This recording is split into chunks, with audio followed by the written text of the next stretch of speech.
ইরানে আবারও বিমান হামলা চালিয়েছে মার্কিন সামরিক বাহিনী। হরমুজ প্রণালীতে একটি বাণিজ্যিক জাহাজে ইরানি বাহিনীর হামলার পর এই পাল্টা ব্যবস্থা নিল ওয়াশিংটন। এই হামলার জেরে হরমুজ প্রণালী আবারও বন্ধ করে দিয়েছে ইরান। শনিবার ইরানের বন্দর আব্বাস ও চাবাহার সহ অন্তত 4টি জায়গায় বিস্ফোরণ হয়।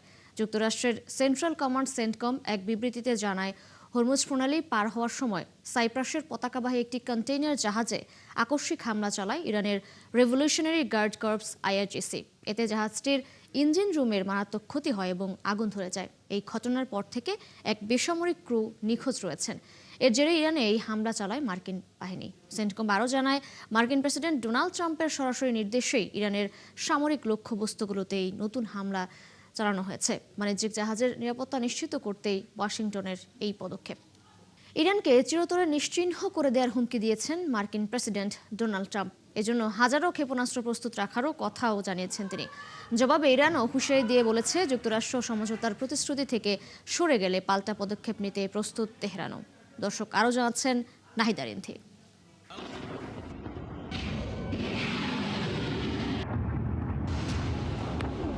গত বুধবার থেকে দফায় দফায় হামলা আর পাল্টাপাল্টি মন্তব্যে বেশ উত্তপ্ত যুক্তরাষ্ট্র ও ইরান।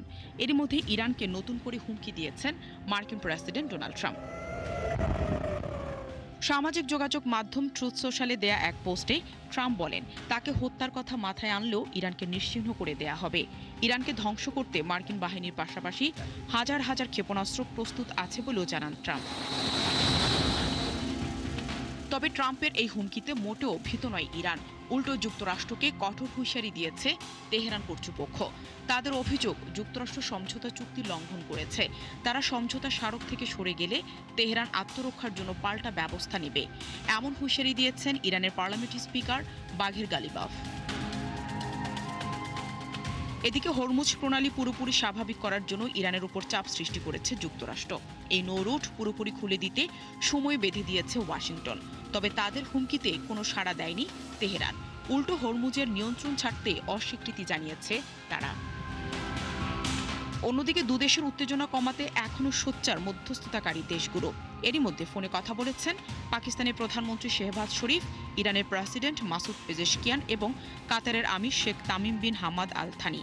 এ সময় তারা মধ্যপ্রাচ্যে বাড়তে থাকা উত্তেজনা নিয়ে আলোচনা করেন। পাশাপাশি সব পক্ষকে সংযম দেখানোর আহ্বান জানান পাকিস্তান ও কাতারের নেতারা। নাহিদা রিন্থি, ৭১। ইরান ও যুক্তরাষ্ট্রের সংঘাতের মধ্যেই পারমাণবিক স্থাপনা পুনর্গঠনের কাজ করছে তেহরান। মার্কিন থিঙ্ক ট্যাঙ্ক সংস্থা institute for science and international সিকিউরিটির দেয়া স্যাটেলাইট ছবি বিশ্লেষণ করে এমন দাবি করেছে সিএনএন। তাদের প্রতিবেদনে বলা হয়েছে, পারমাণবিক স্থাপনার পাশাপাশি ক্ষতিগ্রস্ত কয়েকটি ক্ষেপণাস্ত্র সংরক্ষণাগারেও মেরামতের কাজ চলছে ইরানে। এমন কর্মকাণ্ডের সংখ্যা দীর্ঘস্থায়ী হতে পারে বলে আশঙ্কা করছেন বিশ্লেষকরা। আরও জানাচ্ছেন ওয়ারিসুল ইসলাম। ইরানের পারমাণবিক স্থাপনাগুলোতে নতুন তৎপরতা শুরু হয়েছে। যুক্তরাষ্ট্রের সঙ্গে সমঝোতার অল্প কিছুদিনের মধ্যেই এমন তথ্য দিল সিএনএন।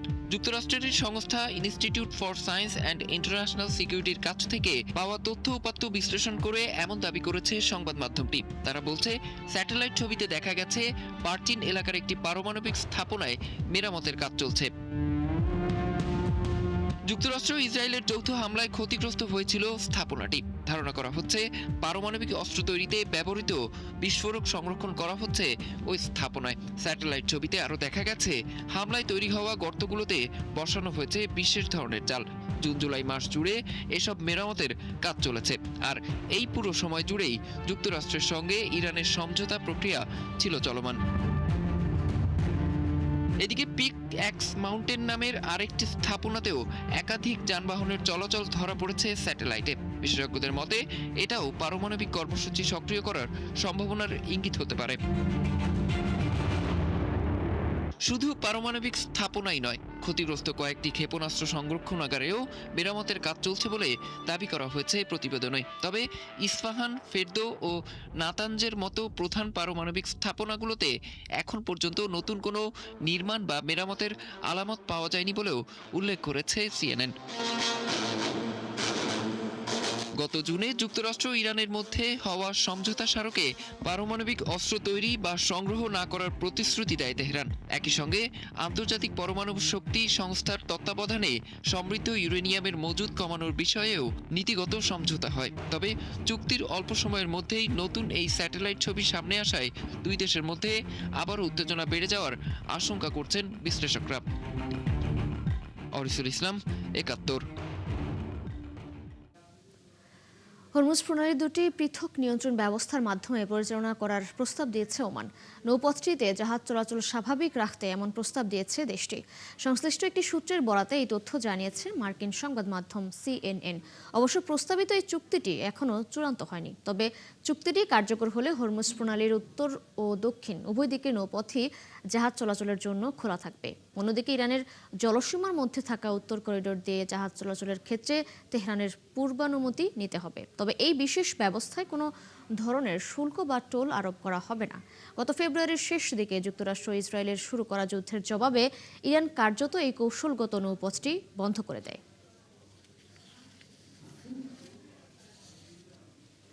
ইরানের যুদ্ধে দেশটির গবেষণা অবকাঠামোর প্রায় $300 কোটি ক্ষতি হয়েছে, এমন দাবি করেছেন প্রেসিডেন্ট পেজেশকিয়ানের বিজ্ঞান প্রযুক্তি অর্থনীতি বিষয়ক উপদেষ্টা হুসেন আফশিন। এই তথ্য জানিয়েছে রাষ্ট্রীয় বার্তা সংস্থা ইরনা। আফশিন বলেছেন, ইরান এমন সব প্রযুক্তি নিয়ে গবেষণা করছিল যেগুলো সেনাবাহিনী ব্যবহার করেনি, অথচ শত্রুপক্ষ তেহরানের বৈজ্ঞানিক ও প্রযুক্তিগত সক্ষমতাকে লক্ষ্যবস্তু করেছে। বৈজ্ঞানিক ও প্রযুক্তিগত সক্ষমতাকে দুর্বল করার জন্যই শত্রুরা ইরানে হামলা চালিয়েছে বলেও মন্তব্য করেন তিনি। তবে এসব ক্ষয়ক্ষতির ধকল কাটিয়ে ইরান আবারও নতুন উদ্যমে ও দৃঢ়তার সাথে গবেষণা অবকাঠামো পুনর্গঠন করবে বলেও আশাবাদ জানান ইরানের প্রেসিডেন্টের এই উপদেষ্টা।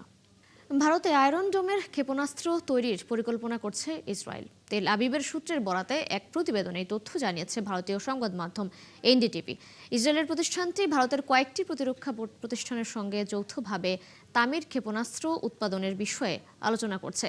তামির হল আয়রন ডোম ব্যবস্থার মূল ইন্টারসেপ্টর ক্ষেপণাস্ত্র বা শত্রুপক্ষের রকেট, ক্ষেপণাস্ত্র, ড্রোন ধ্বংসে ব্যবহৃত হয়। সূত্রগুলো জানিয়েছে এই উদ্যোগ দুই দেশের মধ্যে সম্ভাব্য একটি যৌথ প্রতিরক্ষা সক্ষমতা বৃদ্ধির কাঠামোর অংশ হতে পারে। প্রতিবেদন অনুযায়ী তা ভারত ও ইসরায়েল তাদের প্রতিরক্ষা ও নিরাপত্তা সম্পর্ককে আরও প্রাতিষ্ঠানিক রূপ দিতে কাজ করছে। এই লক্ষ্যে এমন উদ্যোগ নিতে যাচ্ছে দুই দেশ। চীনের ঝেজিয়াং প্রদেশে আঘাত এনেছে টাইফুন বাভি। স্থানীয় সময় রাত 11:30 নাগাদ প্রদেশটির উপকূলীয় এলাকা তাইঝু শহরে আঘাত হানে ঝড়টি। চীনের জাতীয় আবহাওয়া অফিস জানিয়েছে, আঘাতের সময় ঝড়টির সর্বোচ্চ গতিবেগ ছিল ঘন্টায় প্রায় 144 কিলোমিটার। ঝড়ের প্রভাবে ওই এলাকায় প্রবল বৃষ্টি হয়েছে। ক্ষতি এড়াতে সরিয়ে নেওয়া হয়েছে 20 লাখ মানুষকে। তবে এখন টাইফুনটির শক্তি কিছুটা কমে উত্তর পশ্চিম দিকে এগোচ্ছে। এর আগে ঝড়টি জাপানের দক্ষিণাঞ্চলের সাকিশিমা দ্বীপের পাশ দিয়ে তাইওয়ানের উত্তরাঞ্চল ঘেঁষে চলে যায়। এ সময় ওই অঞ্চলে ব্যাপক ঝড় বৃষ্টি হয়। ঝড়ের তাণ্ডবে গাছপালা ভেঙে পড়ে। তাইওয়ানের নিরাপদে সরিয়ে নেওয়া হয় 14,000-এরও বেশি মানুষকে। বাতিল করা হয় কয়েকশো আন্তর্জাতিক ও অভ্যন্তরীণ ফ্লাইট। তবে এখন পর্যন্ত জাপান ও তাইওয়ানে কোনো প্রাণহানির খবর পাওয়া যায়নি। এদিকে টাইফুনের প্রভাবে সৃষ্ট ভারী বৃষ্টিতে ফিলিপাইনে অন্তত 17 জনের মৃত্যু হয়েছে। ভেনেজুয়েলায় জোড়া ভূমিকম্পে মৃতের সংখ্যা বেড়ে দাঁড়িয়েছে 4,333 জনে। আহত 16,500-এরও বেশি মানুষ। এখনও গৃহহীন প্রায় 18,000। এক সংবাদ সম্মেলনে এই তথ্য জানান দেশটির ন্যাশনাল অ্যাসেম্বলির প্রেসিডেন্ট জর্জ রদ্রিগেজ। ভূমিকম্পের 16 দিন পরও এখনও লা গুয়াইরা রাজ্যে চলছে ধ্বংসস্তূপ সরানোর কাজ। উদ্ধারকারী দল জানিয়েছে, জীবিত কাউকে উদ্ধারের আশা প্রায় শেষ। এখন ধ্বংসস্তূপের নিচে চাপা পড়া মরদেহ উদ্ধারেই জোর দেওয়া হচ্ছে। জুনে 7.2 মাত্রার একটি শক্তিশালী ভূমিকম্প আঘাত হানার মাত্র 39 সেকেন্ডের মাথায় 7.5 মাত্রার আরেকটি তীব্র ভূকম্পন অনুভূত হয়। পরপর দুটি শক্তিশালী ভূমিকম্পের আঘাতে অসংখ্য বহুতল ভবন ও অন্যান্য স্থাপনা ধসে পড়ে। পর্যটকবাহী স্পিডবোট ডুবে অন্তত 15 জন ভারতীয় নিহত হয়েছেন। শনিবার দেশটির ফুকুওক দ্বীপের কাছে এই দুর্ঘটনা ঘটে। স্থানীয় সময় শনিবার এই তথ্য নিশ্চিত করেছে দেশটির রাষ্ট্রীয় সংবাদ মাধ্যম। এদিকে দেশটির কর্তৃপক্ষ জানায়, দুর্ঘটনার সময় স্পিডবোটটিতে মোট 36 জন আরোহী ছিলেন, যার মধ্যে 32 জন ভারতীয় পর্যটক, 4 জন ক্রু ছিলেন। এরই মধ্যে দুর্ঘটনার পর 21 জনকে জীবিত উদ্ধার করে হাসপাতালে ভর্তি করা হয়েছে। আহতদের মধ্যে অন্তত 2 জনের অবস্থা আশঙ্কাজনক বলে জানিয়েছে হাসপাতাল কর্তৃপক্ষ। নিখোঁজদের সন্ধানে এখনও উদ্ধার অভিযান চালিয়ে যাচ্ছে স্থানীয় প্রশাসন। সেই সাথে দুর্ঘটনার প্রকৃত কারণ জানতে তদন্ত শুরু হয়েছে। পাকিস্তানের করাচির এক হাসপাতালে চিকিৎসা নেয়া আরও 2 শিশুর HIV শনাক্ত হয়েছে। এতে করাচির ওই হাসপাতালে এইচআইভি আক্রান্ত শিশুর সংখ্যা বেড়ে দাঁড়িয়েছে ৮০ জনে। নতুন রোগীদের মধ্যে একজন ৩ বছরের শিশু রয়েছে। তাকে বুকের সংক্রমণের চিকিৎসার জন্য হাসপাতালে ভর্তি করা হলে পরীক্ষায় এইচআইভি ভাইরাসের উপস্থিতি পাওয়া যায়। এর আগে সিন্ধু প্রদেশের শ্রমমন্ত্রী জানিয়েছিলেন ওই হাসপাতালে চিকিৎসা নেয়া অন্তত ৭৮ শিশুর শরীরে এই এইচআইভি শনাক্ত হয়েছে। চলতি মাসের শুরুতে হাসপাতালটিতে এইচআইভি সংক্রমণের ব্যাখ্যা দিতে নির্দেশ দেন সিন্ধু হাইকোর্ট। আদালতের এই নির্দেশ আসে একটি আবেদনের শুনানির প্রেক্ষিতে। ওই আবেদনে দাবি করা হয় হাসপাতালের কর্মীদের অবহেলার কারণে প্রায় ২০০ শিশু এইডসে আক্রান্ত হয়েছে। ডেমোক্রেটিক রিপাবলিক অব কঙ্গোতে একটি মানবিক সহায়তা সংস্থায় কর্মরত এক মার্কিন নাগরিকের শরীরে ইবোলা ভাইরাস শনাক্ত হয়েছে। স্থানীয় সময় শুক্রবার এক বিবৃতিতে যুক্তরাষ্ট্রের centre for disease control and prevention CDC এই তথ্য নিশ্চিত করেছে। সিডিসি জানিয়েছে আক্রান্ত ব্যক্তির পরিচয় প্রকাশ করা হয়নি, তবে আক্রান্ত ব্যক্তির কর্মস্থলে সংক্রমণ ছড়িয়ে পড়া ঠেকাতে যৌথভাবে কাজ করছে যুক্তরাষ্ট্র ও কঙ্গোর স্বাস্থ্য কর্তৃপক্ষ। একই সঙ্গে আক্রান্ত ব্যক্তির সংস্পর্শে আসা অন্য ব্যক্তিদের শনাক্ত করে পর্যবেক্ষণের আওতায় আনা হচ্ছে। এদিকে সরকারি তথ্য অনুযায়ী কঙ্গোতে ইবোলা ভাইরাস এখন পর্যন্ত আক্রান্তের সংখ্যা বেড়ে ১,৮৩০ জনে দাঁড়িয়েছে। মৃতের সংখ্যা ৬৪৮ জনে। অস্ত্রোপচারে চিকিৎসকের হাত কাঁপার ঝুঁকি, দীর্ঘ সময়ের শারীরিক ক্লান্তি, এসব চ্যালেঞ্জ দূর করতে চিকিৎসা বিজ্ঞানে যুক্ত হচ্ছে নতুন প্রযুক্তি। এবার হংকং বিশ্ববিদ্যালয়ের গবেষকরা প্রথমবারের মতো রোবটের সহায়তায় মাইক্রো সার্জারির মাধ্যমে নতুন ইতিহাস গড়েছেন। সফলভাবে সম্পন্ন করেছেন রোবটের সাহায্যে লিভার প্রতিস্থাপন সহ ৪৮টি জটিল অস্ত্রোপচার। আরাফাত ইসলামের রিপোর্ট। মাত্র ১ মিলিমিটারেরও কম সূক্ষ্ম রক্তনালী কিংবা স্নায়ুতে অস্ত্রোপচার, যেখানে সামান্য হাত কাঁপলেও হতে পারে বড় বিপদ। সেই জটিল কাজ এখন আরও নিখুঁতভাবে করছে রোবট। হংকং বিশ্ববিদ্যালয়ের মেডিসিন অনুষদের সার্জারি বিভাগ প্রথমবারের মতো চালু করেছে রোবটের সহায়তায় মাইক্রো সার্জারি। এরই মধ্যে বিশ্বের প্রথম রোবটের সহায়তায় লিভার প্রতিস্থাপন এবং trans hairline robotic microvascular surgery সহ ৪৮টি সফল অস্ত্রোপচার সম্পন্ন করেছে একদল গবেষক।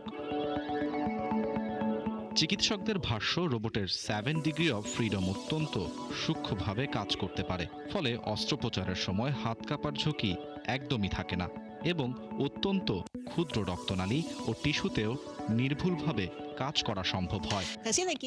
রোবট ব্যবহারের ফলে হাত কাঁপার সমস্যা কার্যত থাকে না। 3D ভিশনের কারণে গভীরতা স্পষ্ট বোঝা যায়, যা মাইক্রো সার্জারিতে খুবই গুরুত্বপূর্ণ। এছাড়া সার্জনকে আর দীর্ঘ সময় ধরে দাঁড়িয়ে থাকতে হয় না, বসেই অনেক স্বাচ্ছন্দ্যে অস্ত্রোপচার করা যায়। গবেষকদের তথ্য মতে এই রোবোটিক প্ল্যাটফর্ম ব্যবহার করে সম্পূর্ণ হওয়া ৪৮টি অস্ত্রোপচারের কোনোটিতেই প্রযুক্তি সম্পর্কিত জটিলতা দেখা যায়নি। প্রথমবারের মতো রিমোট কন্ট্রোল হিউম্যানয়েড রোবট সফলভাবে অস্ত্রোপচার সম্পন্ন করেছে যুক্তরাষ্ট্রেও। দেশটির ইউনিভার্সিটি অফ ক্যালিফোর্নিয়া সান ডিয়েগোর বিজ্ঞানীরা এই গবেষণা পরিচালনা করেন। এতে বৃহদাকৃতির নন প্রাইমেট স্তন্যপায়ী প্রাণীর পিত্তথলি অপসারণ করা হয়। এই প্রযুক্তি প্লাস্টিক সার্জারি, অঙ্গ প্রতিস্থাপন, ক্যান্সার এবং পুনর্গঠনমূলক অস্ত্রোপচারে নতুন সম্ভাবনার দ্বার খুলে দেবে বলে আশা বিজ্ঞানীদের। আরাফাত ইসলাম, ৭১। এই ছিল এখনকার আয়োজনে। বিশ্বের নতুন কিছু খবর ও বিশ্লেষণ নিয়ে দুপুর ১:৩০টায় আবারও হাজির হবে বিশ্বযোগ। সরাসরি সংবাদ অনুষ্ঠান দেখতে চোখ রাখুন ৭১-এর ফেসবুক পেজে এবং সাবস্ক্রাইব করুন ৭১-এর ইউটিউব চ্যানেল। থাকুন ৭১-এর সাথেই।